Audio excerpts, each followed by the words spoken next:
so it's another year and yet another X-Men movie. So I think if you count Wolverine, you count Deadpool, I think we're up to like, 8, 9 X movies since 2000. Well, anyway, our latest is Apocalypse, and by now, really, the series is completely run out of steam. They've pretty much done everything they possibly can with the movies. So what we're doing now is basically the exact same thing as the last X movie, Days of Future Past, or whatever it's called. Except now the main bad guy is one of the big heavies of the Marvel Universe, Apocalypse, who admittedly is a really, really great supervillain.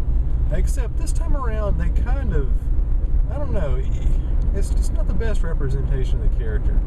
They turn him into yet another just sort of, vaudevillian, melodramatic, Shakespearean, monologuing, power struggle bad guy. And, he's just not that entertaining. If they would have made him like in the comics, where he's like a 20-foot dude who's totally into social Darwinism, and, he's just out there, manipulating people's brains and blowing stuff up, I mean, that would have been awesome. But instead, it's just another movie with another funky blue dude trying to take over the world. And, it gets bored pretty easy. And, I don't know, they kind of changed his powers, too. Like, his big ability in this movie is, like, he can melt people in quicksand out of nowhere, which is, as far as I know, is something he never really had in the comics, but whatever. Alright, so as for the rest of the movie, it takes place in 1983, so yet again we're doing another period piece. And basically what we're doing here is we're just revisiting the same old characters we've been introduced to a million times over. You got Professor X, he still has hair, he's teaching kids over at his school for special needs students. I mean, very special needs students, wink wink.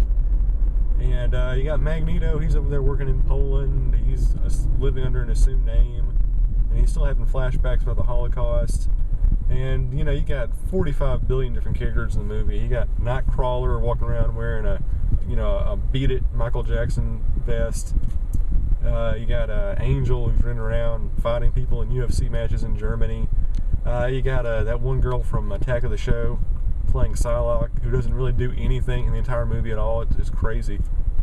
And, of course, you got all the X-Men staples. You got Storm, you got Cyclops, you got Jean Grey. And they're all like teenagers, or like early 20-somethings playing teenagers, and they're coming to grips with their powers. And, it's the same old stuff we've seen 45 bajillion times. And throughout the movie, you get a lot of cameos. There's a part where, Weapon X shows up, and it's a really sort of, kind of, I don't even know how to describe that scene. But, like, Jean Grey walks to him, like, touches them. It's just kind of iffy. In fact, if you go back and you watch the entire X-Men mythos, there's a bit of avuncularism to it. A certain avuncular charm. That's a word I learned recently. Which means pertaining to those trying to establish a uncle-like relationship. And I'm not saying anything about the makers of the film, but Bryan Singer, just so you know, he was good friends with some guys in the early 2000s before he made the X-Men movies, who were kind of busted in like a molestation ring, as in they kind of had some very not bad, not good things going on with some younger clientele in Hollywood. So just throwing it out there. There could be some subtext. Not saying there is, not saying there isn't. It's a possibility. But yeah, beyond that, it's just really boring. It's going through the motions. I mean, this movie is just so, like, by the numbers. It's so cheesy. In fact, it's so lazy and half-hearted. It's almost like a scene-by-scene remake of the last movie. Right down to the part where you have Quicksilver doing the exact same thing he did in the last movie, where he's running around and everything's going in slow motion. Same scene. And, of course, there's a lot of throwbacks to 80s culture. You got Miss Pac-Man, you got Knight Rider. Probably the best in the entire movie is when Apocalypse walks into a room, they're playing Four Horsemen by Metallica. I thought that was a pretty little cute addendum. But overall, it's just a really half-hearted movie. There's going through the motions, there's not really any character development, there's no twist, there's no turn, there's no real chance to make it a great movie. You don't have time to actually make any wry social commentary. Not even really an opportunity to give the characters more pathos. They're just running around acting all mopey. And this film contains what is one of the weirdest, like strangest, like big budget Hollywood movie plot devices I've seen in a long time. There's a part where Magneto goes to Auschwitz and like destroys the thing. Like, okay, that might not register as you know, sensitive to a lot of people out there, but whatever, it's in the movie. I'm not saying they're trivializing the real world Holocaust, but this is a plot dynamic you might want to take into consideration. So, I mean, really, you know, the X movies, I'm sorry, they've run their course. They're just nothing to do. There's no steam. You've told every X-Men story you can tell. Now it's just getting to the point where there's just so much, like, crap being laid on top of over stuff. It's needlessly complicated. There's too many characters.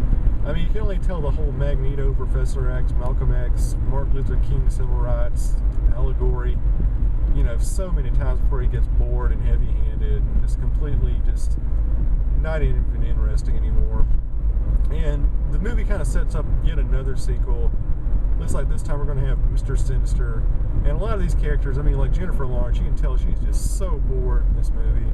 She can't wait for her contract to be up. I mean, you only have, what's his name, Wolverine in it for a couple of minutes, but he just looks completely tired.